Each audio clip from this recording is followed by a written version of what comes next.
Hello and welcome to another episode of The Nonsense Review. I am your host, as always, Devon, and joining me today, equally as always, is Rick. Hello, hello, hello. Now, if you're new to the podcast, I should probably let you know how things kind of go, and that is, before we get into the meat of our review, or reaction as it were, we tend to ask each other about each other's weeks, see what's been going on with each other, as well as sometimes talking about relevant stories that have occurred during the week.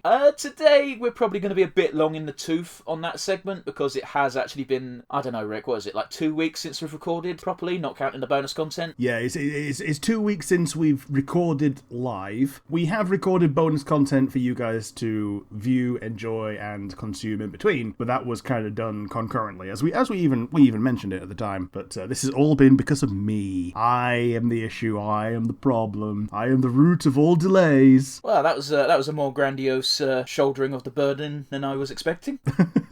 Yes, today we're going to be probably a bit long in the tooth. We can only apologise for that, but, there's a lot of things happen in 2 weeks, and that's why we tend to get things off our chest on a weekly basis, as opposed to, not at all. With that in mind, Rick, how have you been? What's been going on? Let's talk.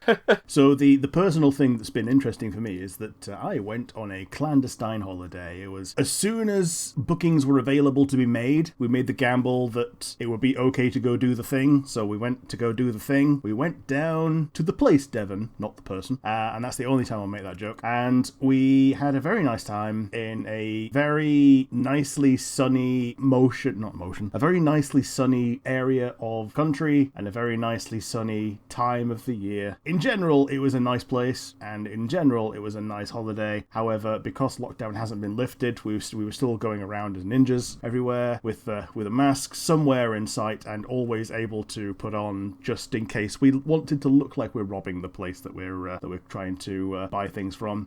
As everyone has been doing for the past year and a half. Man, how do you feel about the fact that they've decided that the 19th of July is going to be the day? And how do you feel about the fact they keep calling it Freedom Day, as if we've been oppressed like some kind of, I don't know, occupied nation? Don't know if it's going to go well, because the thing is, masks have been a very good yardstick of whether someone is responsible or whether they're a prick. And if you're going around with your winky out, with your nose out of your mask, as if you're a person who wears their belt beneath their ass, or if you're just going around with no mask at all, and it's always men doing this, by the way. I've not used this word in a while. There was a chav just walking around the store the other day, no mask on, and he was coughing every 2 seconds, and he had this shit-eating grin on his face the whole time, as if he's like, yeah, everyone's scared of me. And it's like, no, they're not scared of you. They think you're a little and they can't do anything because they either work here or, you're barely even out. You've barely got fucking pubes, so hitting you is very illegal. Yeah. Oh, boy. You got them up north? Yep. We used to call them scallies. That's such a grosser word, but it fits. Yeah, well, it's short for scallywag. Oh, that's no fun, because scallywag's kind of like cute. We also called them townies for a while, but that was just not descriptive of anything, so... Man, townies is like an American word. But then again, I think as an American word, it is just people who live in town. Like, most of the characters in Steven Universe that aren't gems are just referred to as townies. You know what? I forgot about that fact. I say we need to do something about that. I'm pretty sure it's like 2 episodes down the line. Yeah. I think that's enough of a tangent about masks. A little bit of the coronavirus tangent now that it's officially in the UK coming to an end in inverted commas. The other thing that happened while I was away, I watched in real time along with another friend of ours, and we were astonished that it was also subtitled in real time because it was obviously recorded ahead of time and they were able to prepare these things, was The Beloved Dragon, Kiriyukoko's Graduation. It's really funny you should mention that, because I literally, before we recorded, I sent you a link to her graduation announcement, and I said, I've not watched this, and it's actually quite sad. It is. So, the friend that I watched it with is also the one that sent me the original version of that link, the one that was posted on the main channel on the night that it was first released, because as much as I love her, as much as I keep up to most of her international content, basically the meme review, that was one that I missed because I was sleeping in my sleepy bed, and this friend of ours, he decided that this was one of the important things that I should know about, which, it was, because then it put us on a timer of how much time left we had to enjoy her antics and her tomfoolery and, the love as well, because there was a lot of love in that graduation, and also in the days before as well, because we had basically 3 weeks, a 3-week blowout of You Can't Fire Me, I Quit, where she just goes balls to the walls insane, and she worked harder than I think she's ever done, just putting out every single bit of content that she could for us, and also for her gen mates and other workmates. Just some really nice memories to remember her by, including an original song, Weather Hackers. And there are 3 versions of that. The official version, which is censored, the uncensored version where she says Weather Hackers, and the uncensored version for stream only where she says Good morning, motherfuckers. Man, for a non-Hololive podcast, we do talk about specifically Coco quite often. Yeah, well, I think this is going to be... I don't want to jinx it, and I don't want to be a little bit morbid about it, but this might be the last time we talk about her, because she's no longer a member right now. And she's allowed... Well, okay, the CEO says that he would be happy if she could collab with members in future. However, we don't know what form that will take. She still lives with her gen mate Kanata, and they still can talk about her. Just, now that she's graduated, she's no longer an idol. It's one of those really weird things, because I know enough about idol culture that idol culture's kind of fucked up. Obviously, VTubers are a bit of a different caliber of beast, and likely, trying to think of a way to phrase it delicately, but I'll just be blunt because it's the easiest way to deal with it. VTubers tend to be older than idols because, hey, guess what? You don't have to look young and pretty to be a VTuber. You can look like whatever. Coco, as we found out, is actually gorgeous, but, Yeah, she is. It's one of those things where, does this mean that because I don't know how it fucking works. I don't look at the contracts. I don't really delve into that life so much. I see funny VTube antics and I click and I look and I go, ha, that's funny or cute. Do the companies that they work for provide housing for them, or do they do it out of their own pocket and they're told, well, live with another VTuber in our branch because that makes collabs easier, or what? How does that work? Or are you as in the dark as I am? They're not provided housing. They're encouraged to live nearby to each other, and those that end up living together, they've basically got the golden goose because they have instant collab potential. Like, in fact, one of the meme reviews that Coco did before she left was one where the actual guest couldn't come, and Kanata just stepped in at the drop of a hat, did a substitute, and it was a really good one as well. That's very weird considering VTubers are pretty much entirely streaming based, so why can't they do that shit remotely? I think they pretty much always do it remotely. They call it an off collab when they're able to go in the same room, short for offline collaboration, and those tend to be a little bit more rare. But yeah, so you do get some more organic moments when you do have an off collab, like when you had Callie and Kiara just sat on the couch watching Trek. Dude, I think the funniest Kiara-Callie moment I've ever seen was when Callie was off camera and she was in the bathroom doing something and Kiara just started giggling and said, I can see you naked in the mirror, and Callie was like, I don't care. Yeah. Well, it's one of those. She doesn't care that Kiara can see her naked. She cares that Kiara is telling the universe about this.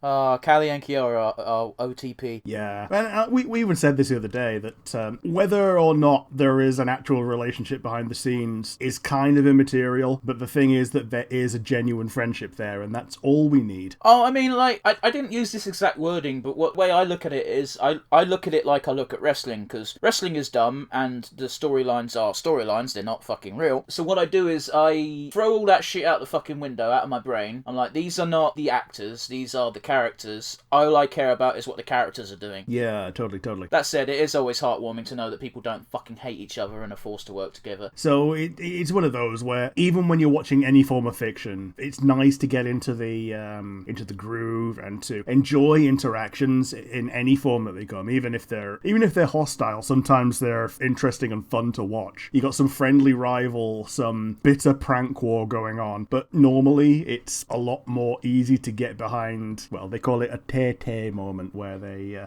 do something precious together. It warms our blackened little hearts. Speak for yourself. My heart is big and full of joy and love. I just don't get to share it. Okay, my heart is also big and full of joy, but it's black as the ace of spades. On that cheerful note, anything else? I think I've monopolised it enough with Torquay and Coco. Well, we'll move on to you, and I know you've got a fair few things to talk about because I've been away for so long. But at the same time, I want to double check there's nothing else you want to talk about first, because my list is very long. Okay, it was one of these. There may be interjections. I'll take it from the top. The very first thing is, as you all know, I've had my first vaccination, have for a couple of weeks now, so I've decided to start going out in the wide world. I hung out, I don't fucking know. One of those words is correct, one of them's very wrong. With two of my friends, we went to the cinema, and we saw the new Fast and the Furious film. Oh yeah, the one where all the memes are coming from. They're not even coming from that film, they're coming from older films, and they've just resurfaced. Oh, no. Just for those who don't know, I don't hate the Fast and the Furious franchise, but I'm certainly not a fan of it. And boy, this new film was trash. I've not seen a single one of them, I'll be honest. I watched the first film and I watched the second film back when they were relevant. In terms of car films, I've seen the Need for Speed film, which is basically a Fast and Furious rip-off, and not even good. But it has Ron Paul driving a Koenigsegg zigzag. And I saw the semi-documentary film that was about the Le Mans 66. I saw a trailer for that when me and a buddy went to see fucking Midway. That was one that my dad saw on. He saw that it was coming up, and then I took him to see it. So that was a nice evening out for me and my dad. Man, it's one of those weird things where I judge films with a story based on history more harshly than any other film. He didn't even know Christian Bale was in it. I didn't know that, but I also didn't see it, so... He's basically the main character. Well, to be fair, in the trailer, he's always done up in his fucking racing duds. Yeah, he is. And I'll be honest with you, Christian Bale's got this one of... Like, it's not a healthy thing he does, like, definitely not. But he has got an amazing ability to change his body shape depending on the role. Yeah, he does. Like, he's big and buff as Batman, and he goes all the way down to, like, I think it was like 90 pounds for a role, and it's like, fuck, man, screw that. Yeah, it's not healthy, but it definitely shows a massive degree of commitment. But yeah, Fast and Furious 9, fucking stupid film. John Cena can't act, and they know that, so they didn't give him very many lines. Man, can I talk about John Cena for a second? Well, you can for me. He's in WWE's shitbook at the moment. Do you know why? Why is he into the shitbook right now? Because he made a public apology to the country of China. Oh, okay. So that's a really weird one because, you know, I can weirdly see the WWE licking China's ass because they want all the ratings, but by the same token, you know, don't trust China. China is asshole. Well, it's one of the... Do you know why John Cena had to, and I'm using big fucking air quotes here, apologise to China? Is it because someone brought up the Uyghurs? No, it's because he said Taiwan was a country. That's exactly the same thing that led to the chain of events that had Coco graduating. Really? It was all because of a stream where she and Hachimo were looking over stats, and they saw that one of the stats that Google had provided were for viewers from Taiwan. They didn't even talk about it that much. It's just the fact that Google says that, oh, hold up, these people are from Taiwan. And since then, all these Chinese national haters and trolls, and as they call them, antis, were sending her constant abuse and death threats. Oh, it's nice to know it's not just Americans that overreact. Yep. It's hard to make a joke there, because that's just kind of depressing, to be honest. Yeah. Alright, let's move on to something cheerful. Yep. Fast and Furious was 9. That's done. That's in the books. Yep. It took me like 4 days, because I wanted to watch it so badly. And you know what I'm going to say, probably, Rick? I binged She-Ra and the Princesses of Power. Yeah, you did. That show was non-stop entertaining. Yeah, absolutely. 100% non-stop entertaining. There was always something fun around the corner. Even the slowed down slice of life episodes were good because by that point you cared about those characters. Dude, I want more, and I'm glad the ending is set in a manner where more can happen, but it doesn't have to happen because the story has a very nice full stop. There's a universe to explore if they so wish. There's a whole new universe, and there's one in-story plot hook that's not resolved. Yeah, everyone on the subreddit for She-Ra keeps saying that if they're going to do anything, they'll do a movie, and it's going to say to save Angelica. What's her fucking name? Yeah, Angela, yeah. I keep saying Angelica like fucking from the Rugrats.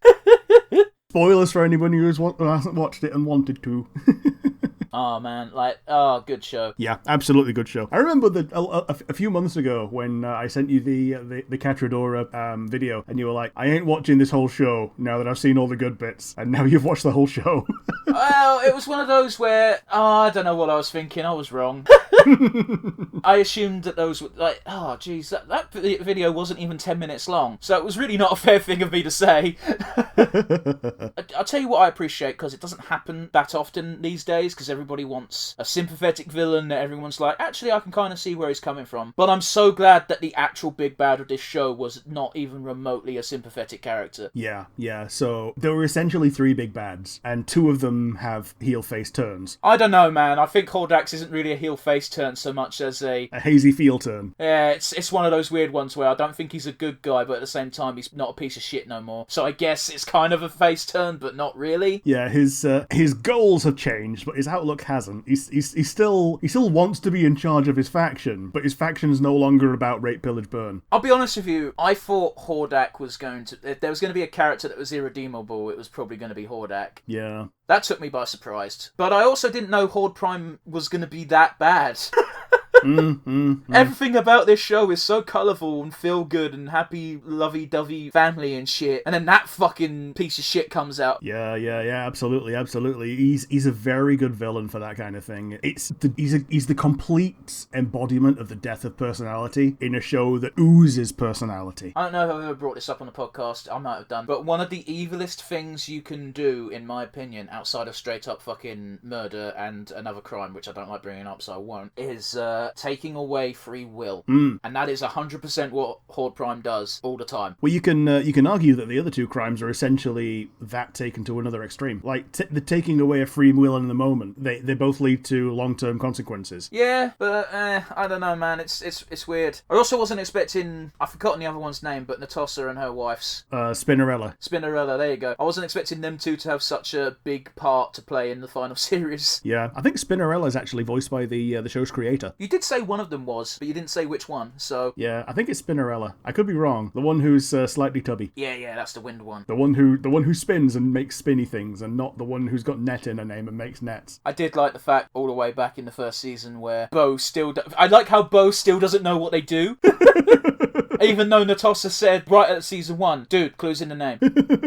And I don't want to gush about She-Ra too much, but outside of the obvious great fuck yeah moment, which is the kiss, I think my favourite moment of that finale is Entraptor and Hordak in the background running up to each other, hugging, and like, Hordak, Entraptor, and it just cuts to Mr. going, are we all okay with this? What's...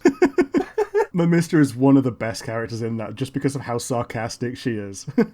and she's got the same pro as Seahawk in that she's not used so much that I get sick of her. Yeah, absolutely. So if we had more of this and it was just all the time, then it would become a little, it'd get old a little bit. Oh, it would be like every time she comes on screen, I'll be like, oh, go away. But, she's used properly. Yeah, like Daredevil Punisher. You like to bring that up. But yeah, have you ever seen Daredevil, the series? I have seen a grand total of 1 episode, and it's the first, so there's no Punisher in it. You should watch the recap for season 1 and then watch season 2 and 3, because Daredevil is hands down the best Netflix Marvel series they did. Sweet. Yeah, in fact, I can't even think of the other ones. What they did, Iron Fist, Jessica Jones. Yep, those were both series. They also did Luke Cage. Oh, yeah. And they did Punisher, obviously, but yeah. Because they wanted to do the Defenders. But it's very weird, because instead of doing the Defenders lineup, they also... It's funny, the Defenders they chose to focus on are also the Heroes for Hire. Yeah. Which is a much better fucking gimmick for a superhero TV show. It's, hey, Iron Man's over there busy doing big dick hero shit. We're street level, and we need to pay rent. Yeah. Yeah, Iron Man's got his company supporting him. We don't. Dude, there's an awesome moment in the comics, I want to say it was New Avengers, where Luke Cage and Iron Fist start evacuating New York, or rather a city block, because there's a big old fight going on. And Iron Man just comes down and goes, oh, thanks for doing this, guys. And Luke Cage, says, yeah, no problem. By the way, you know the deal. And Iron Man's just like, yeah, I've got the check in the mail and shit like that. Kind of cool that Iron Man is actually the one picking up the tab, but it makes a lot of sense because, Who else is going to fucking do it? Like, Reed Richards and that are well off, but they're not that well off. They're not Iron Man rich. Yeah, it's even on TV tropes. Reed Richards is useless. That he can create all these inventions, but he never sells them. Yeah, because he needs them for the Fantastic Four, because it's like Syndrome, innit, if everyone's super. And if he sells it, then it's on the free market, and then Doctor Doom can buy the thing that he's made and counter it. This is true. Anyway, before we get too sidetracked... Yep.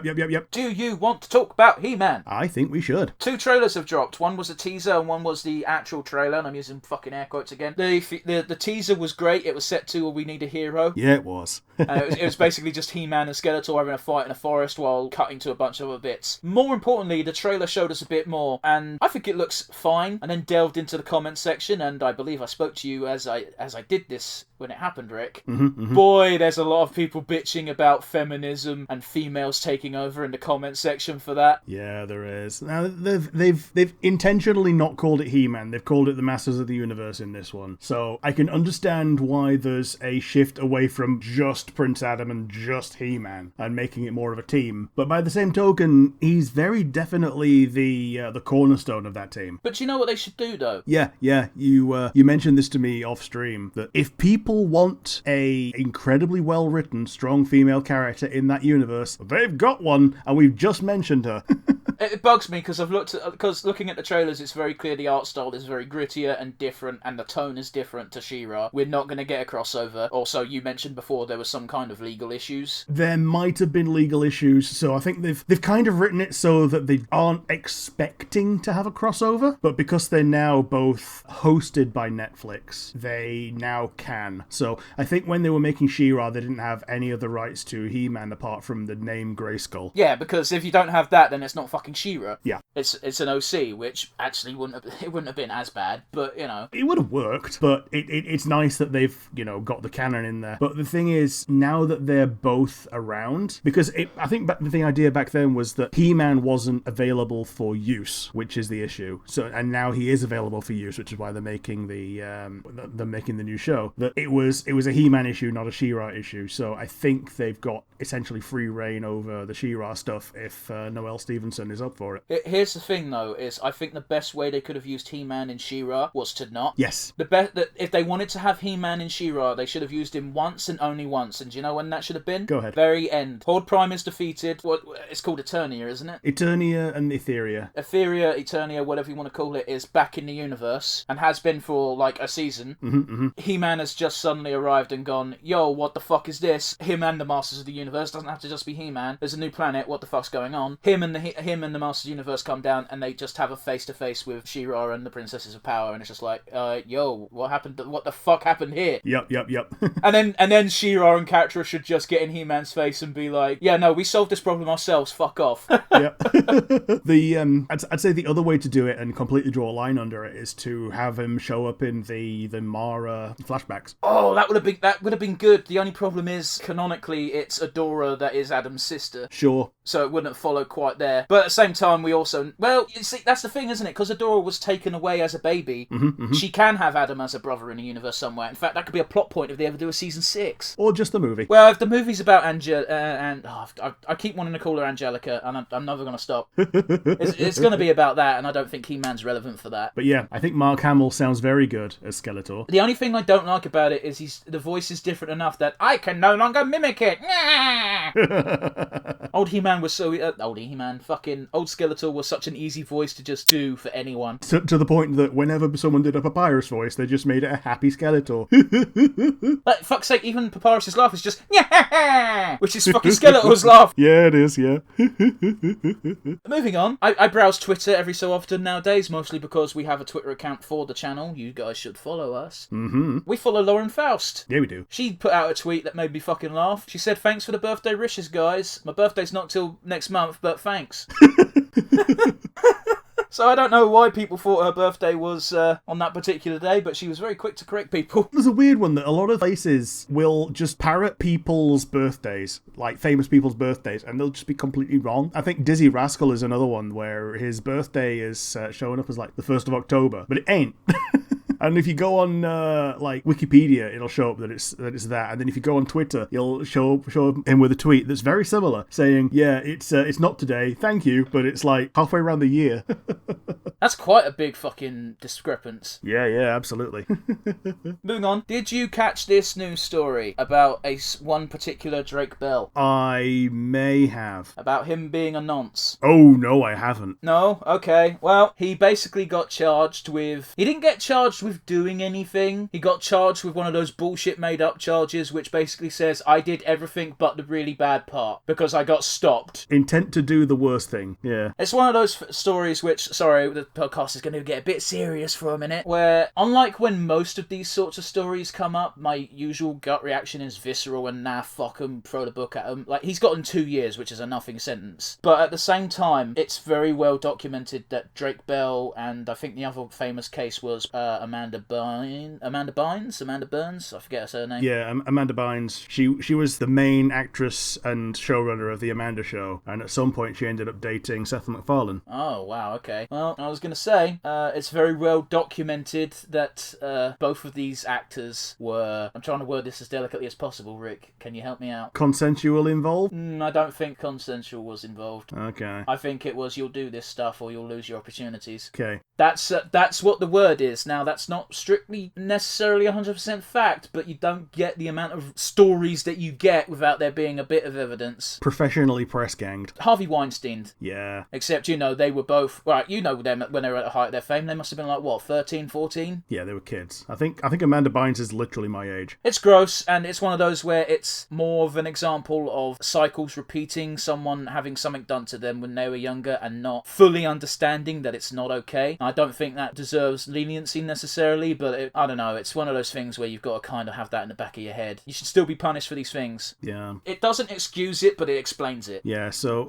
here's the thing. When I first saw The Amanda Show, when I was a teenager, and therefore she would have also been a teenager, we were the age where you knew that it wasn't okay, so she must have made a very conscious decision to grin and bear the thing that she knew wasn't okay. So, nonce. Not even once. And for the benefit of people watching in America, because I've seen our stats on the Anchor app, and most of our audience, I want to say, because, there's not that many of you, sorry, it bums me out as well, are American. So those of you not in the know, nonce is a word we use to describe pedos. And also, it's why I should probably stress, even though we're called the Nonsense Review, we don't want our fans to start calling themselves the Nonces.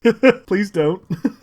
Okay, moving on. As you already mentioned, Coco stepped down. Do you know who also stepped down? I know that there was another VTuber who stepped down pretty much the same time, who I don't know very much about. Awesome, because this isn't about that. Cool. This is about one Conan O'Brien. Okay. So has he stepped down from his show? Yeah, he's moving to HBO. Okay. Funny enough, his abbreviation is also Coco, and it happened more or less at the same time as Coco, which is why I think that tag was doing so well that day. Because I think it was a combined fuck's sake. I was doing so well, 40 minutes in, and I flubbed my words, Rick. A combined effort from both Conan O'Brien fans and Coco fans saying thank you, Coco. I remember when that was going up, and it was only eclipsed by the what's-his-face, the Sheba Dabba Deeba Dooba guy. I forget his name. Yeah, Bill Cosby. Yeah, that's the one. Call him rapist. Yeah, I've been getting out on a technicality where the prosecution cut a deal for a reduced sentence and then reneged on that deal, so that was enough of a technicality to get him out. It was actually weirder than that, because they were like, if you plead guilty in this court, we won't prosecute you in a criminal court. And then after he got the guilty sentence in the lower of the courts, he then took on the criminal charges in court as well, in a criminal court, and that's what ended up with him in prison. And it's like, well, actually, that court case should have never happened. Yeah. But it's one of those really grey... It's a real grey area, isn't it? Because you have to... Legally, you can't make a deal with someone and then afterwards take that deal away. Otherwise, no one will ever make a deal again. That's just a fact. But at the same time, Bill Cosby is a monster and he raped so many people. Okay, let's move on. The newest season of the Seven Deadly Sins dropped on Netflix. I've actually been following Seven Deadly Sins. I've been watching it since season 1 because it's a shonen anime. It's shit. Fair. Season 5's come out and everything they did, I was like, this is awful. Nothing's gripping me. Season 5 is 12 episodes and it's all fighting, but it's Dragon Ball Z fighting where half the episode is still talking. Yeah, and some of it's going to be powering up and a lot of it's going to be flashback. I wish there was flashbacks. I can't watch something that's just fighting. There needs to be a story. Man, at least it's not as bad as early Naruto where 80% of the episode was flashbacks to previous episodes, and some of the times they even flashback to earlier in that episode.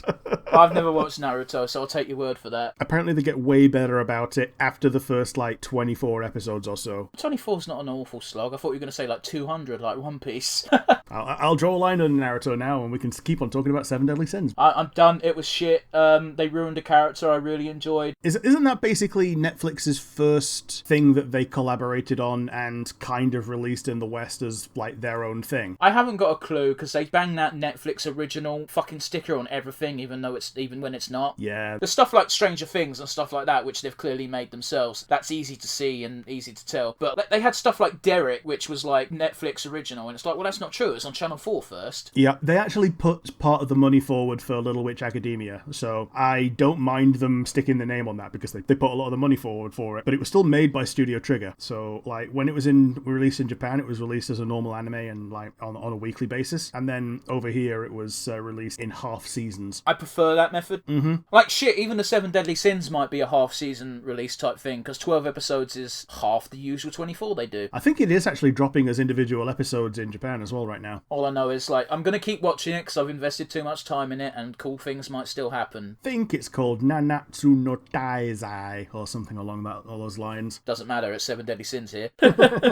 I'm not gonna bother trying to spell out the fucking Japanese name into Google when I can just put in Seven Deadly Sins and that's it. Moving on, The Walking Dead is now on Disney Plus, so if anyone ever wants to watch that, they've got all 10 seasons, which I can't believe they're that fucking high up, but you know, there you go. Well now. And I decided to watch something with my mum, and that was Fantasia. Okay. Because about, I want to say it was like 3 weeks ago, we didn't have an argument, but we had a discussion about what music was used in it, and she was like, I swear the Hall of the Mountain King is in Fantasia, and I'm like, don't remember it being in it, I'm pretty sure it's not, but I only remember 2 things from Fantasia, so maybe it is. And the only 2 things I remembered was, I remember there being a big old demon, and I remember obviously the Sorcerer's Apprentice scene with Mickey and Yen Sid. Yeah. And yeah, that film has aged really well. It has. So I'm not going to say it's one of the last things that Walt Disney did, but it's one of the last things that he worked on actively, and it was like his passion project that he wanted this art film essentially to come out, and yeah, it's aged really well. The sequel is nowhere near as iconic because you know it wasn't worked on by Walt Disney. There's passion put into it from a position of reverence, but not from a position of creativity. Like the whole point of Walt Disney is that he wanted to push the boat out all the time, and part of what makes modern Disney less magical is because they don't take the risks that Walt took. They want to recreate what Walt did, not what he stood for. Man, that got heavy. It did a bit, yeah. It's funny you should mention the sequel because when we looked up Fantasia on the Disney Plus app, it was like Fantasia 2. And I was like, what the fuck is Fantasia 2? Have you heard of Fantasia 2? No? I've heard of it.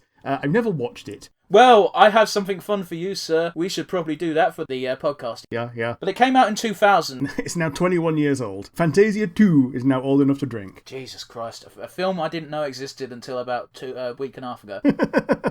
Let's move on. We can wax lyrical about classic Disney all day if we wanted to. Yeah. Pokemon Unite. Oh. Have you heard of this? Is that the one where it's really well made? No, it's a fucking mobile game and it looks awful. Oh, it's the MOBA. Yeah, okay. Yeah, it's the MOBA. And I was like, oh, a MOBA, that looks cool. Available on mobile phones. I'm like, oh, that's going to be shit. They're also releasing it on the Switch, so you can play it with controls, but, you know... Yeah, but if it's being split between the mobile market and the Switch market, it's still a mobile game, which means it's going to be lowest common denominator. Yeah, it's going to be microtransactions AF. The thing that I thought you were talking about before I realised that that's what you were talking about was the really nicely well-made anime short. It's really well animated. It reminds me so much of when Trigger go out of their way to make something cute and blobby. It's one of those where I don't know what you're talking about. I've just gone under my radar. I will send you a link when I get the chance. Absolutely. So I've got 2 more things to talk about, so let's fucking blitz through them. Ragnarok dropped on Netflix. Thor? Yeah. Nope. Oh. No, this is an anime. Okay. Oh my god, I fucking hate it. Okay. I've watched 2 episodes. It's based on a manga, which I thought, that looks promising. I'll check on that when there's more of it, and now I'm not going to bother. It's one of those things where the author clearly likes a bunch of historical things and religious concepts, and has thrown it all into one thing, and he's also changed everything just enough so it's not an exact parallel, which makes it shit. Yeah. Also add in that special dose of fucking anime dust, and it just makes it worse as well. The whole turning Nobunaga into a preteen girl. They might actually do that, I don't know. Ragnarok is a very simple concept. The gods decide to enact Ragnarok, which in this universe means 13 gods versus 13 humans in one-on-one fights, which sounds pretty fucking cool, right? Should be. Yeah? Well, it's fucking not. Basically, they're like, does humanity deserve to live for I'm gonna spoil the first episode, sorry guys. Does humanity deserve to live for another 1,000 years? Everyone votes no. Cool, we're gonna destroy it. So Brunhilde, a Valkyrie, comes forth and says, in which case you should let the humans fight for their right for survival. Let's enact Ragnarok. What the fuck is Ragnarok? It's a chance for humans to save themselves by having their best fight the gods' best in one-on-one combat encounters. There's 13 versus 13, so the first to 7 wins, blah blah blah blah blah blah blah. It's shit. It's fucking awful. I hate it. The fight scenes aren't interesting. I've only watched the first 2 episodes. Maybe it gets better, but it's trash. The first fight is between Thor and fucking Lu Bu. How much of a fucking nerd am I for Three Kingdoms shit, Rick? Yeah, I think the answer to this is yes, yeah.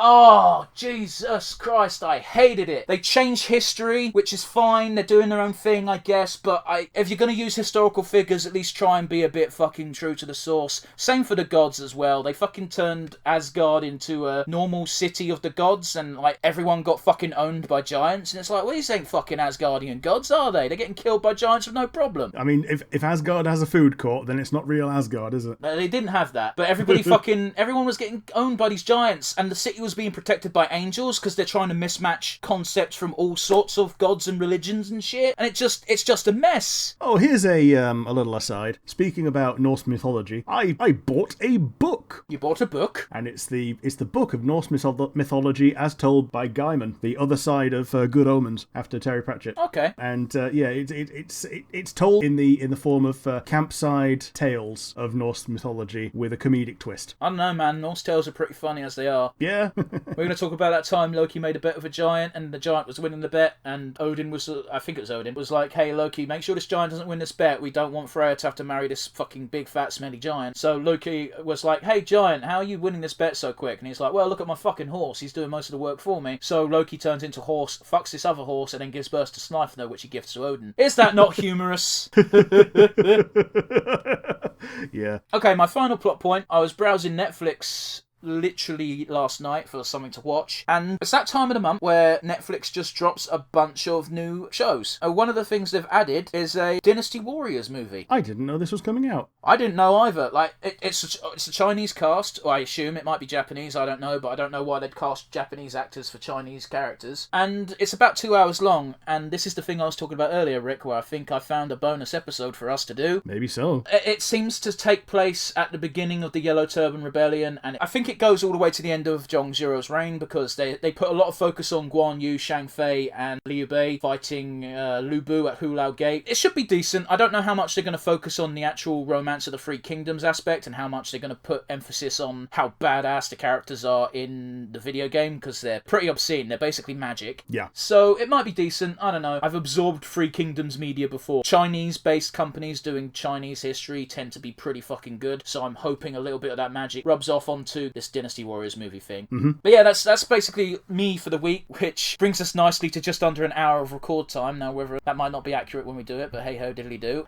Rick, what the fuck are we doing today? We are doing the next iteration of the Sonic series that we've been doing recently and over the past few months and over the past few episodes, if you're watching them in the order in which they are Sonics. If you ignore the last one, which you should, then this is the next series to have been released after the last series that we reviewed. This is actually an interesting one, because Sonic Underground I'm slightly familiar with. Now, I've never watched an episode, but I've seen enough, clips out of context. So here's the weird thing, that we now put little characters on flags as our favourite character from the show. When asked who was my favourite character from this show, I had to really struggle to find out who is the most likeable one, and I ended up settling on one of the villains for once, which, okay, we did it for Catra, I did it for Metal Sonic, but this is one of the times when this is unapologetically a villain that stays a villain for the entire time, and he's voiced by the Brain. The Brain? Yeah, as in the Pinky Hand. Oh, okay. It's just saying the Brain. There's too many characters. But yeah, I decided to go for Chuck the Hedgehog because I thought it'd be funny. Yeah, yeah. Uncle Chuck's always a good one. Like, I think he only shows up for a very short amount of time in this, but he's still a nice. He's a nice guy. I don't think he shows up very much at all in this. I read his fucking wiki article, and apparently halfway through the season he gets captured and turned into some kind of robot monstrosity. So that's fun. Fun with a capital F. Anyway, Rick, if you're all ready to go, do you want to do the countdown for us? Okay, so Sonic Underground, Season 1, Episode 1, 3, 2, 1, and go. Oh man, such a rock track, isn't it? Yeah, butt rock.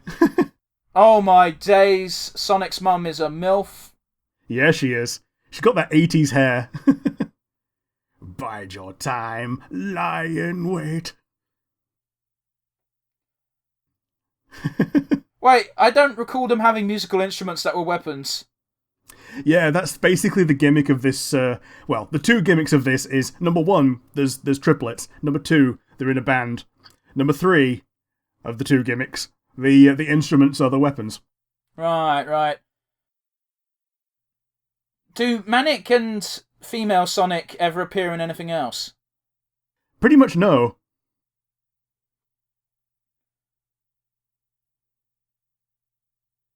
Well, that's a bit of a fucking weird fucking interlude to interject. Yeah. So they give you the little lowdown on the prophecy as part of the fucking opening scene. Wedding Bell Blues.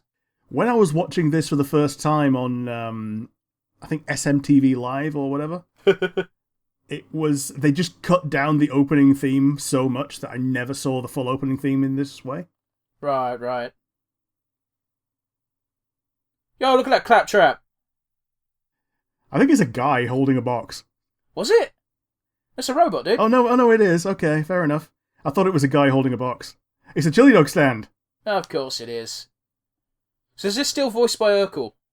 Yeah, this is... all three of them are voiced by Urkel, even the sister. Oh. Except for when they sing. Well, yeah, singing in a different voice to your regular voice is a hard skill, to say the least. It is. So, he has sung in the past as Sonic, as far as I'm aware. But I think the idea is that if he has to be all three, then they might as well have all three voiced by someone else while singing. Mm. He's stealing the free things! They're all stealing, none of them paid. Yeah. Oh yeah, she's a princess. And she refers to them as lower classes all the time. Even though they're both princes as well. It's because they've been raised separately. Oh, so do they not know their siblings yet? Oh, they know their siblings. They've very, very recently been reunited, as it were, as far as I'm aware. Sorry, complete tangent, very quickly. I vaguely recall this theme tune going, Sonic Underground, but I didn't hear that. Okay, so it does the bit where it says, Sonic Underground, at the end. But it only does it once. Oh, okay, I could have sworn it done like 4 times in a row. Oh well, obviously misremembered. So they use the same design for Robotnik as the one that we did most recently. Yeah, but it's no longer voiced by Winnie the Pooh. Yeah, it's no longer Winnie the Pooh, no.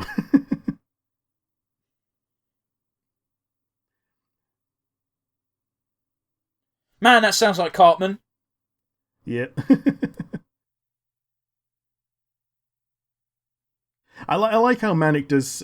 It's a couple of seconds out now, but they're relaying what did he say in that thing, and Manic goes, "Did he say trap, or was that too obvious to mention?" I think that was a good line, actually. That is pretty decent.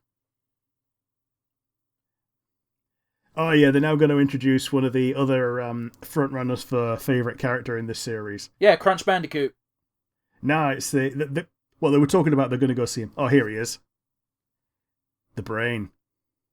I wasn't expecting, even though you said he was voiced by him, it didn't sound like it. I wasn't expecting him to sound exactly like him.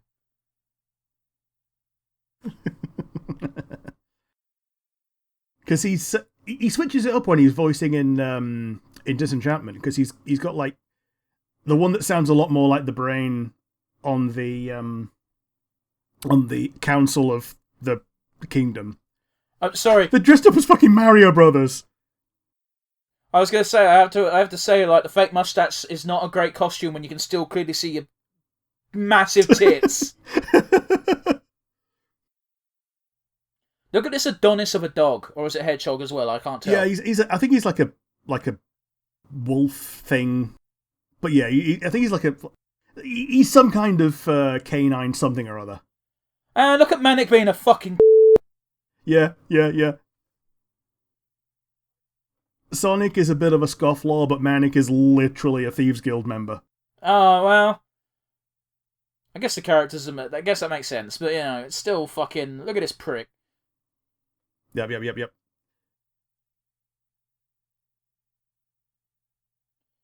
Sonic, bro, you can't swallow your ego for 5 minutes.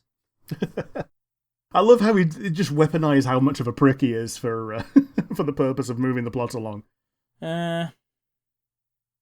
Oh, jeez, he is just like Luigi, isn't he? Yeah. Yeah, and Manic's Mario. Except he's not wearing his moustache properly. Well, okay. That's because Sonia got the mustache. So wait, hang on. I just realised they all wear different shaped pendants. I'm guessing that's a plot point, and they all assemble to make something different, right? No, the pendants are just the thing that they come out into. So Sonia's has got that little curved thing. That's a keytar. Sonic's got the guitar, and Manic's got the drums. Huh. Okay. Dude, it's fucking Cartman. I know you're saying. I know it's Urkel who's voicing all of them, but it sounds like Cartman. You can make a bundle for the resistance. he's like a totally radical Cartman, yeah. Now, Bartleby, as the series goes on, actually has some character development. Like he shows up a lot more than you think for an opening episode character.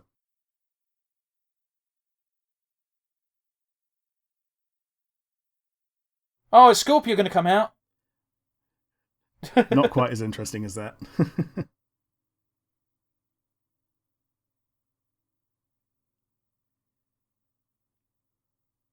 Yeah. He's pretty good at picking it up. Hmm.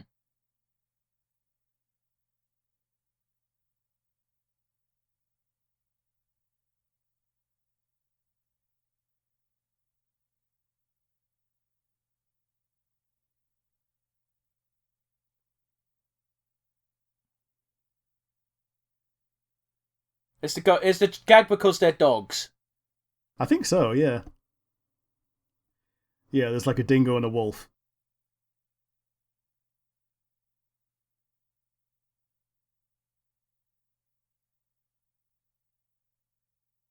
Yeah, they've got good old noble tax. Yeah, but it's one of those weird things that happens a lot in mostly child-friendly media, where one of the usual villain tactics is, oh, I've got all these rich nobles, I'm going to tax them to death. Do you know what? Usually when that happens, that's what causes a revolt. Yeah, well, that's pretty much what's happening, and they're pretty much showing it the entire time that there's a perpetual resistance rebellion going on. There are nobles who are kind of kowtowing, but most of them are kind of soft supporting the resistance as well. So sort of, I've forgotten his name, the fucking prick from Final Fantasy 12. Yeah, was it Ondor, was it? Yeah, don't believe Ondor's lies. Yeah. Mind you, his plan was also shit, because as soon as he got Ash, he was like, cool, I'm going to now lock you away for years until you're useful to me in a political pawn sort of way. Mm-hmm. Oh, now they get the instruments out. This is fucking ridiculous.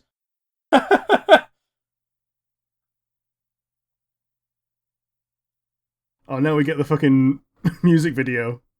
They've used that shot like 5 times this episode of Eggman on the bike. Yeah. So the egg for... What the fuck is going on, Rick? What? I don't remember it being so skewed. Oh, and Dr. Robotnik is also watching it, and he's watching a video of them preparing him walking down the aisle in a costume that he's not yet worn. Rick, I don't like this. They're clearly going for a music video vibe, but it's shit. Was she just riding a... She's got a bike? What? Yeah, she does. Is their mum dead in heaven? What the fuck was that? No, she's had to abandon the children so they don't all get captured in one go. Yeah, sure, but why is she looking down from the heavens like Mufasa? They're meant to meet up with her at some point and defeat Robotnik, but the season 3 got cancelled, so they never do. Spoiler.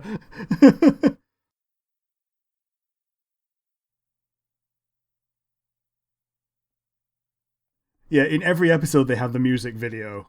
And it's a different music video for every episode, pretty much. Well, it should be, because they look very low effort. No offence to the guys who worked on this. Yeah, they are. They're definitely very low effort. Fuck off. Fuck off!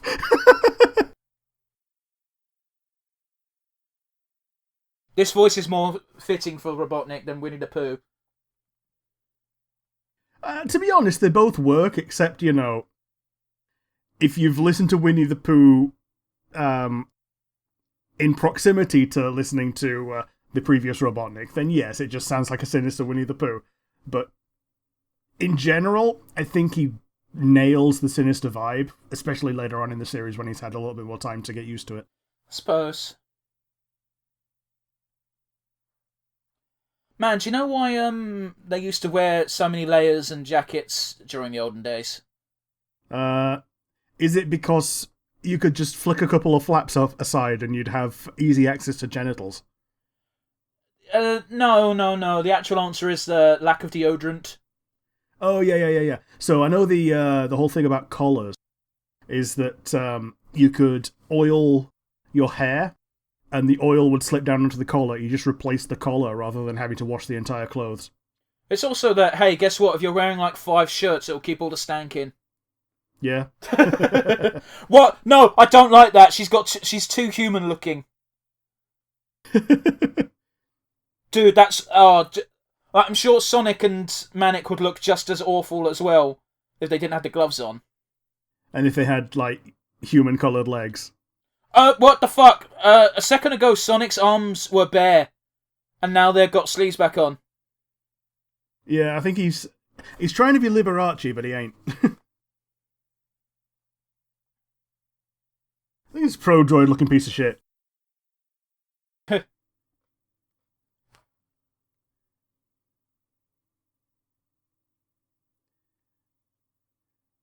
Man, Dingo is very hench.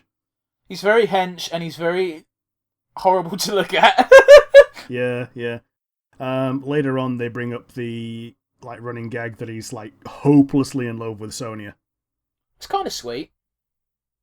Oh, Jesus Christ, that's literally like a Mortal Kombat ripoff, because he's Australian, right? Yeah. Yeah, so it's just Kano and Sonya, baby. Yeah, Sonya, baby.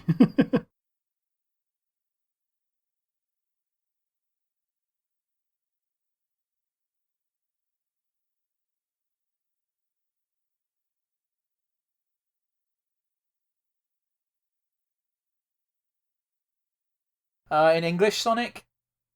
3 sausages and 4 times the amount of chili for 1 chili dog.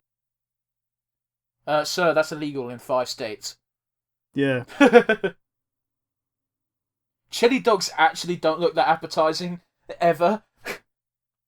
I've had 1 good chili dog.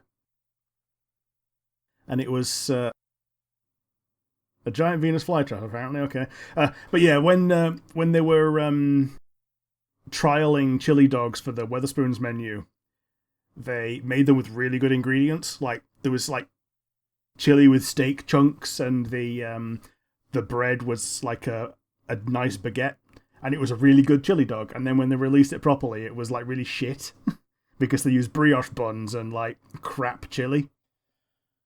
Yeah, but it's one of those where if you're a chain, you usually use cheaper shit. Yeah, especially if you're doing it in every copy of that restaurant around their country. Well, I say restaurant, it's Spoons. Should we rehash our fucking Nando's discussion? Dude, Nando's is 1,000,000 times better quality than Spoons. I worked in a Spoons. Well, that says it all, doesn't it? Yeah, if they'd let someone like me, a terminal nerd, work in your kitchen, then that's the amount of quality that you're dealing with. Man, did I ever tell you how my dad got fired from a bakery? I don't think you did. It's a story that used to get brought up all the goddamn time, and I still laugh. He was a delivery boy, basically. He'd deliver bread and shit to customers. One day, they didn't have enough staff, and he got told, listen, go fill up the donuts with jam. Oh? He filled every single donut to the brim with... He put too much jam in the donuts, basically. So for the one day where he was doing that, all the donuts had an excess amount of jam, just as you want in a jam donut.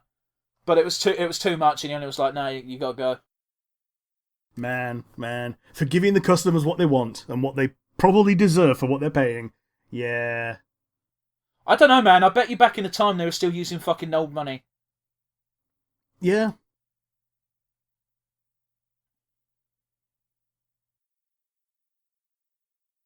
Oh, thank goodness it's only a trap. Man, I've not been really paying too much attention to the plot for the last 5 minutes. Nah, it's... As Sonic series go, it's not one of the good ones. I'm looking forward to Sonic X. Yeah, like... But even then, the early episodes are really weird. Yeah, and shit, but you know. Yeah, because they're predominantly... Okay, so yeah, we've seen it a couple of times now, but yeah, he's got a fucking remote control for his minion that can turn him into random other shit. Why do they keep doing that? Because his base form looks more than competent to get most of the jobs done. It's basically... I guess it's like, what if your minion was a moon druid, but you had to have the master press a button to do it? Oh yes, D&D references. Yeah.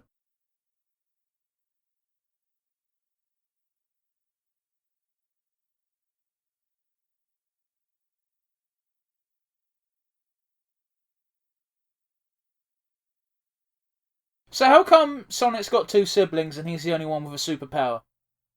I think because he's the only one that trained in running. That's a cop-out answer if I've ever heard one.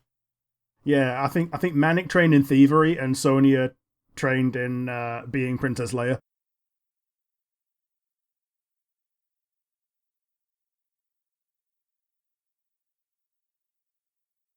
Look at those teeth.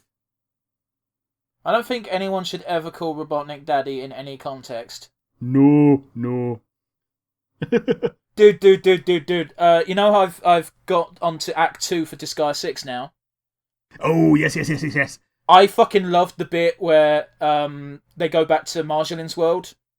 And they're trying to catch the witch that's running away, and Missador just goes, "Oh, little girl, I have money, come here." Yeah, someone goes, "That sounds like you're in the middle of committing a crime." Yeah, it's Melodia. Yeah. Oh, I also liked as well in Melodia's world where Priori changed her name from Prison Princess to Prison Bitch because I was so not expecting it from her. Yeah. and it was beeped, but they still wrote it down.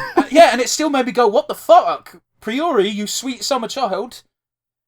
And like, she's the only one that it can come out of as well, because anyone else it'd be mean spirited. But for Priori, it's you take it in the stride when she says something that's a bit of a non sequitur.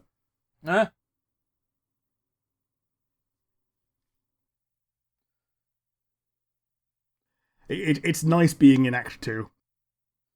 It is, because it was one of those things where at the end of Act 1 they play the credits, and I'm like, no one's going to believe this, right? Because everything's been in the past.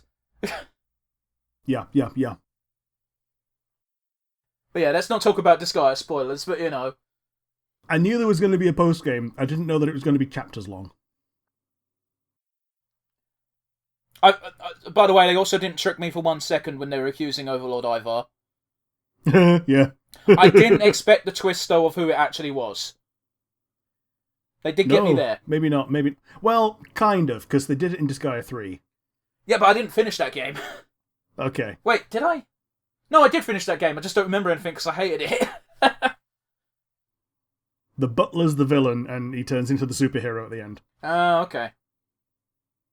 I just remember Salvatore and really liking her design. Yeah, Salvatore the Magnificent, yeah.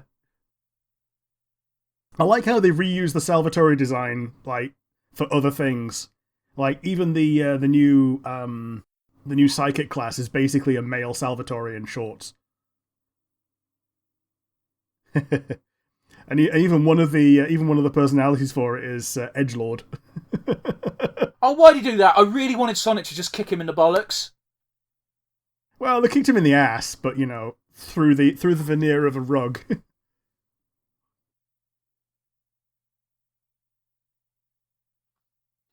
Isn't it interesting how Sonic is naked as fuck right now? Yeah, but he's always kind of naked. Well, normally. Dude, I don't know why I find it weird to see Sonic with flesh-coloured arms. They got a robot horse? What? When? That's for the Queen, I think. Yeah, they're clearly not real human at the moment. Like, that's clearly like parts, right? Yeah, it's probably a bomb.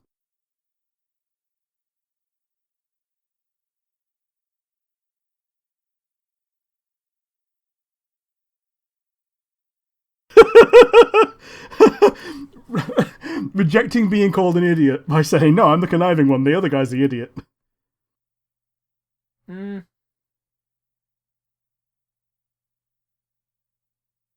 gonna guess it was the prince, the blonde dude. Yeah, it was probably the actual mother. Oh, okay.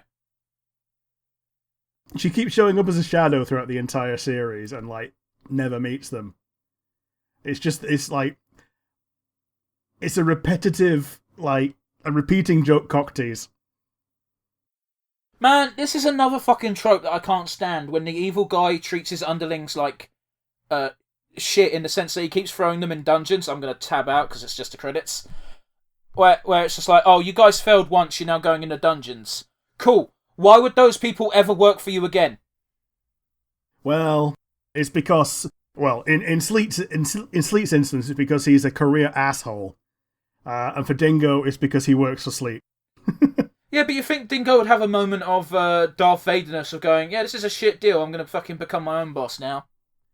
I think that was meant to be the plot for Season 3. Maybe, man, maybe. I really couldn't say. If you got through the credits, one of the last things that was on there is that it's Studio Tex Avery. Should that mean anything to me? I think he was a contemporary of Walt Disney, but he was nowhere near as famous. But yeah, he did cartoons, and none of them were quite as good. I think he might have done Woody Woodpecker. That's quite iconic at the very least. Yeah, I think that was basically one of the better ones that he did that people know about, and everything else is just like less famous. And yeah, there was Tex Avery, Deke, and it was apparently distributed by Buena Vista International, so it was like a triple threat of Dick that did the old Sonic, Tex Avery, who's another person from animation, and Disney doing the distribution.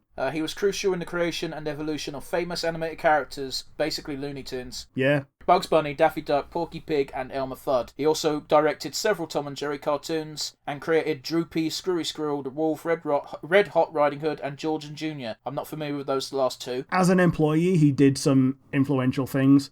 When he started his own studio, the things that he did weren't quite as influential, and I think I don't know, man, Droopy. Okay. I forgot about Droopy. I forgot that he was the one that was in charge of Droopy. So, yeah, there we are. Yeah, Avery's attitude towards animation was the opposite of Walt Disney's and other conventional family cartoons at the time. They were known for their sarcastic, ironic, absurdist, irreverent, and sometimes sexual tone in nature, giggly. Avery's cartoons focused on sight gags, surrealist humour, rapid pacing, racial stereotypes, and violent humour with wacky characters that broke the fourth wall. There was a lot of slapstick. Like, there was slapstick within the slapstick. For what it's worth, it may have been his animation studio, but he would have been long dead by the time this came out. To the point that I think it was actually the French branch of it that did it, to the point that I know that it was like predominantly made in France in terms of the animation. I think it's pretty cool. It's nice when things are not just made in Korea and China, because that seems to be nearly everything these days. Yeah, man, I get you. Like, it's kind of like Obelisk and Asterix in that sense, although I think that's Dutch. What is it, Belgian? I think it's written in Belgium. It's popular in France because it's also written in French. Yeah, I get you. All I know is that Asterix and Obelix is still relevant today in countries that aren't ours. I remember they even did a Britain special where they revealed as to how Britain took up tea, and it's because Asterix and Obelix went to Britain when it was still Celtic Britain and showed them how to make a super special potion to defeat the Romans, and it involved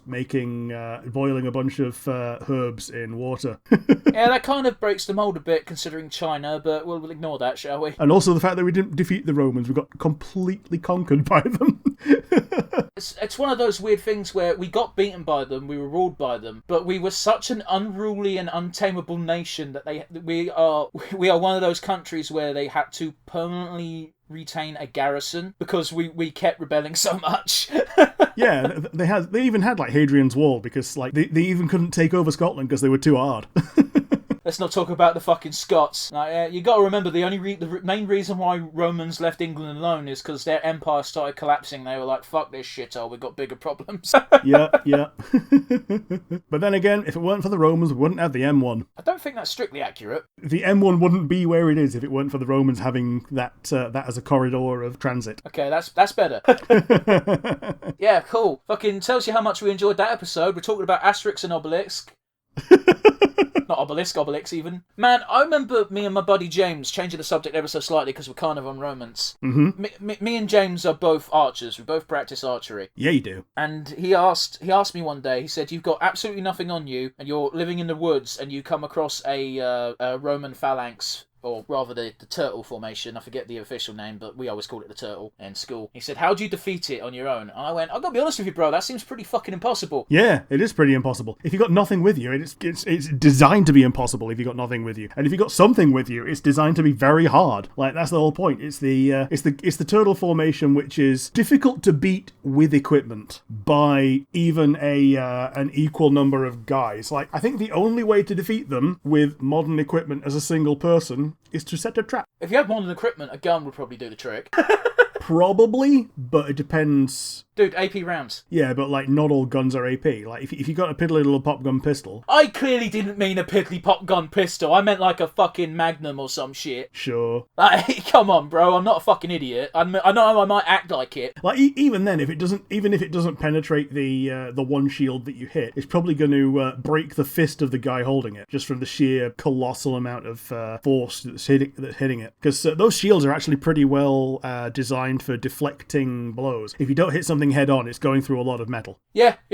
Also, like, we'd finally have a use for those fucking fully automatic weapons that America refuses to ban. Yeah. Or is that too political? We finally have a use for fully automatic weapons, defeating a phalanx. Let's upgrade it to modern standards. Alright, here's a tank formation. Have at it, lads. Oh, Jesus. I still can't believe the fucking Do you remember the justification? Because it was a meme for quite a bit of, hey, why do you need a fully automatic fucking rifle? And it's like, well, let's say, for example, my child is playing in the front garden and a herd of wild boar starts charging from the forest. I'm going to need that fully automatic weapon to protect my child. Move. Even without taking that as the obvious fucking solution, right? In what world is that a realistic possibility? Yeah, especially if you live in the middle of the fucking city. Oh, let's not make this a fucking pedestal for our anti-gun rants, because, we're crazy Brits. We don't know what we're talking. We've only, not had a school shooting since that one in Scotland. And we're the reason that they have guns to begin with, because apparently we might come back at any time. It's one of those things where I can't remember if it's Seth Rogen or... Seth Rogen? The high guy who has a podcast. Is that Joe Rogan? Joe Rogan. I knew I was getting the name wrong, but I couldn't tell where I was going wrong, whether it was the Seth or the Rogan part. I can't remember if it was Joe Rogan or Bill Burr. It was one of those two where they said, the right to bear arms is a great one. Back when they had fucking muskets that could fire one shot every 3 minutes. Like, fuck, man. It was probably actually both of them on the same podcast. Like, it's the kind of thing where... Oh, no, this was a comedy show. This was definitely a gag in a show. It wasn't on the podcast. Fair enough. Oh, it's so ridiculous. Because, like, for example, let's just take a bog standard pistol. I'm only taking this info from video games because I've never held a gun in my life. Probably never will. That's 9 bullets. That's 9 shots you can do in less than half a minute. Yeah. Could you imagine if one of the founding fathers had that in their hand? They'd be like, oh boy, this is a bit dangerous, ain't it? It's close to the difference between stick of dynamite and nuke. Yeah, a little bit. Right, that's a bit of a tangent we went on. What did you think of the episode? It wasn't a very strong episode. It wasn't a very strong series. I remember watching it when it was new, because it was the only new Sonic that there was. And me being I wasn't even a poo babby by that point. I was already an old and jaded mid-teen. I watched it because it was all there was. Yes, but on the Silver Lining, Ricks, Sonic wasn't 3D yet. Not yet, but he was on the way to becoming it. I think we talked about it on the movie podcast, but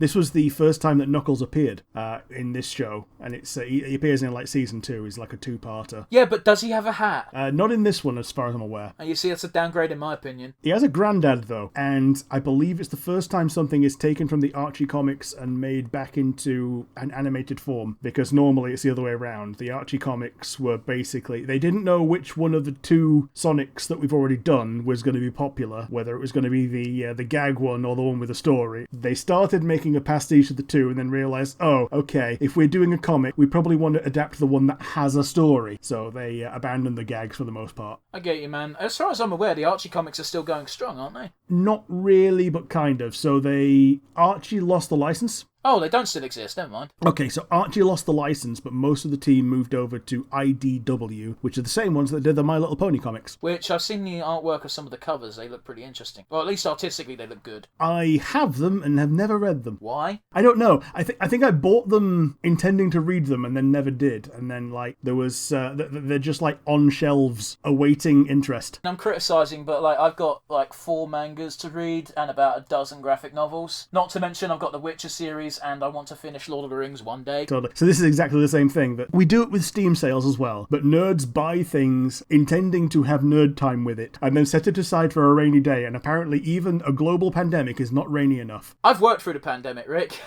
Yeah, you did. I had a few months off at the beginning because of my dad being high risk, but Mm-hmm. it's one of those things where I'll shit on my job, but I think that's the one thing where universally I think most people can agree that was a pretty good move on their part, or a decent move, I should say. Yeah, it's something that the alternative people would never have forgiven them for. I don't know, man. A lot of places gave people like a couple of weeks off because that's how long the lockdown was originally meant to last. But that's also the thing of a lot of businesses just completely shut down for that amount of time. But also, this was before the lockdown where certain businesses just laid people off. And it was before furlough was announced, so it was a case of this business knows they're going to lose money. So rather than keeping people on and, letting them remain employed and hemorrhaging money just to keep people, living, let's just lay them off, because that's the nice, humane thing to do. And then, like, 2 days later, furlough was announced, and they turned out to look like even bigger shit heels. And this is the company that owns Cineworld that I'm talking about, by the way, right now. Bear in mind, guys, if you ever want to know where to take your business, there is a website that someone created at the beginning of the pandemic, and I'll give them all the credit in the world. The website is called Did They Help? And it just lists all the companies, what they did and what they didn't do during the pandemic. So if you want to see which ones decided to be really shitty during the pandemic, I'm actually going to check to see if that website still exists. Fill the air for me, mate. It's a very good website to know that exists, though, because it's very good to know how to vote with your wallet, even if it's just on a single individual personal level. So I will always take that amount of evidence slightly with a pinch of salt, but also under very careful advisement that it's something that you really want to know, you want to be able to. I've run out of words. It's all good because I've got the website is still up. It's called didtheyhelp.com. Mm-hmm. Here's the fun fact: it's actually expanded since I last checked it. Okay. They've got a coronavirus section, they've got a Black Lives Matter section, and an LGBTQ section. So you can search certain things. And you can also narrow down by country. So I've clicked on COVID-19 UK. Pepsi is a rating of green free, so they were heroes, as it were. What did they do? They helped. They provided enhanced benefits to all US employees. They added additional compensation to US frontline during the pandemic. They also committed more than $45 million to combat the impacts of COVID-19. $7.7 million of it in Europe alone. So Pepsi help. On the flip side, here's a company I think everyone thinks British Airways, -2, they're in the red. What did they do? No. Instead of usual cash refunds online, they've been automatically directed to an application page for a future travel voucher. So instead of giving refunds for all of the people who booked holidays before they knew the pandemic was a thing, they went, no, you can have a voucher and take another flight another time, which, it's been nearly 2 years. We're keeping your money, we're investing it, we're doing what we want with it. Probably going to put an expiration date on this voucher as well, because that's what vouchers work like. They also carried out a fire and rehire. So they cut 12,000 jobs, and senior crew were told they'd only get 8% of their basic pay. Which, I don't know how airlines work, but it seems like one of those businesses where most people's income is based off of bonuses as opposed to their baseline. Actually, I don't know, because it's a weird one. Well, we can debate that. For either way, it's a shitty thing to do. It's absolutely a shitty thing to do. Any fire and rehire system is always shitty. I don't think it's ever a good thing. I think the only reason they had senior people on 80% of their pay instead of firing and rehiring those is because they're like, oh, these are senior, they're good at they're not necessarily good at their jobs, but they've done their jobs for a long time. They might go to a competitor if we fire them, so we can't. And the really senior ones tend to be like your big old officers. Yeah, the CEO. I hate Airways so fucking much during this pandemic because all of them did the same thing, and that was, we need money, please help. Yeah. It's like, we've not traded for 2 weeks, we need money, otherwise the business will go up. And it's just like, no, you're a fucking airline. One of the, if not the literal most profitable fucking business ever. Mm-hmm.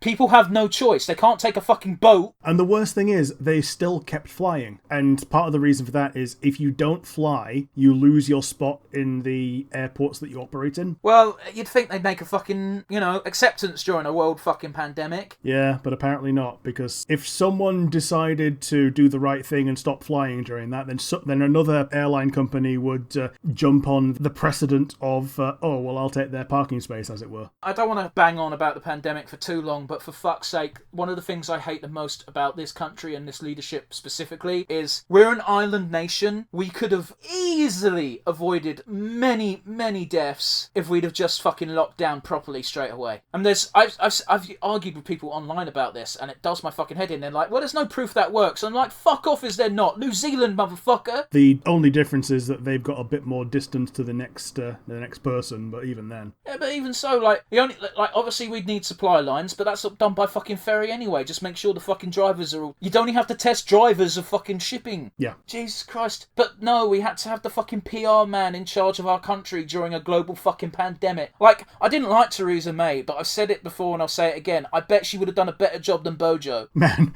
when you started saying Bojo, I thought you were going to talk about BoJack Horseman. Man, we need you to watch that series. Yeah. Yeah, I'm midway through season 1. Yeah, you told me that the reason you stopped was because you heard of you got spoiled on a character development. That makes me sad, and apparently they're not even that big of a character. They're really not. From the episodes that I've watched, tugs at my heartstrings, so it makes me sad. Hey, guess what? The whole show is sad. Yeah. It's really weird because someone did the best fucking comparison ever. It's like season 1, episode 1. Ha ha ha. The Navy SEAL is a SEAL. Final episode. I want to fucking kill myself. It's good, but it's depressing. If you've got a depressive personality, you probably shouldn't watch BoJack Horseman. They tackle the subject of toxic positivity quite well. Okay. Which is something not a lot of places touch upon. Like, there's a character that you've met, I'm sure, Mr. Peanut Butter. Yeah. He is the very definition of toxic positivity. Yeah, I've seen a couple of rundowns of his character, like how he hears what people say but never listens. Pretty true. But I love as well the way they get away with it from being too serious is the fact he is a dog. Yeah, and more than that, he's a golden retriever. The happiest of dogs. Like, to the point that his tongue is normally out. I think it's out more often than it's not.